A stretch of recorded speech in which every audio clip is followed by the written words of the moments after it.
Soyez les bienvenus, on fait le point à présent des principaux marchés boursiers sur le continent. Commençons au Nigeria où l'indice NGSE gagne 95 points et clôture à 27 675 points, une hausse de plus 0,35%, justifiée par les performances du secteur des BTP construction et l'agroalimentaire. Et la bourse de Casablanca, elle connaît une bonne progression sur le marché, une hausse de l'indice MASSI justifiée par le relèvement du secteur hôtelier et loisirs. Le MASSI, indice global composé de toutes les valeurs de type action, a gagné 0,51% à 11 530,23 points. Au titre des actions, la plus forte hausse est réalisée par ISMA qui engrange 14,50 points à la clôture à 159,55, soit une hausse de 10%.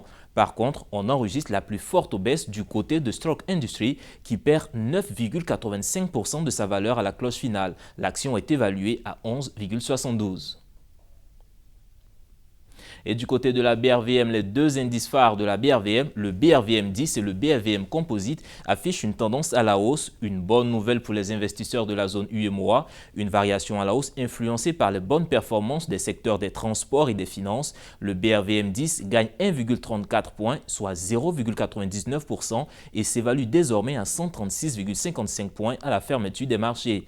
L'indice BRVM Composite suit la tendance aussi avec une hausse de 0,59% à 142,84.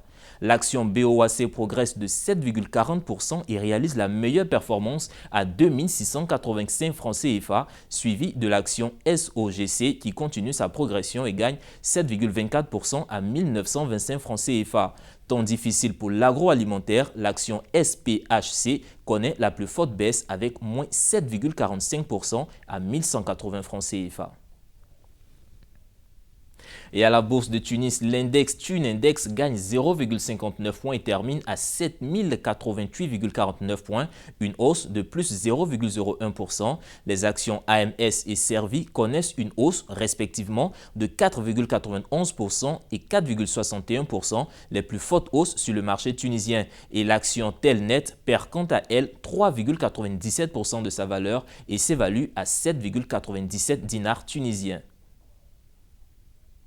Et direction la Namibie où l'indice NSX progresse tout doucement à la clôture. L'indice NSX gagnait 2,56 points, soit 0,20% à 1261 points. Et dans le petit lexique de la bourse, nous parlerons du bon de souscription. À l'instar d'une action ou d'une obligation, un bon est avant tout une valeur mobilière, c'est-à-dire un titre représentatif d'un droit. Un bon de souscription donne en effet la faculté, mais pas l'obligation de souscrire à une ou plusieurs actions à un prix fixé à l'avance et pendant une durée déterminée. Les bons se caractérisent ainsi par leur prix d'exercice, le prix à payer pour acquérir une action nouvelle, leur parité de souscription, c'est-à-dire le nombre d'actions auxquelles ils donnent droit et leur durée de vie. Avec une mise de fonds relativement faible, un bon peut permettre de réaliser des gains spectaculaires car ces bons amplifient mécaniquement la hausse des cours de l'action. En raison de leurs caractéristiques propres, les bons ont la particularité d'engranger un effet levier très important. L'exercice d'un bon de souscription est néanmoins contre nature. En achetant un bon, on joue clairement l'effet de levier. Donc, en exerçant un bon, on mobilise en revanche des sommes plus importantes et l'effet levier ne joue plus. Autant acheter l'action correspondante, bien sûr. Après avoir acheté un bon qui a répondu à votre attente, vous pouvez être tenté de tisser un lien plus stable avec la société et souhaiter devenir actionnaire. Voilà, c'est tout pour aujourd'hui. Continuez de suivre le quotidien des bourses pour pouvoir investir en toute sécurité et suivre les marchés boursiers en temps réel.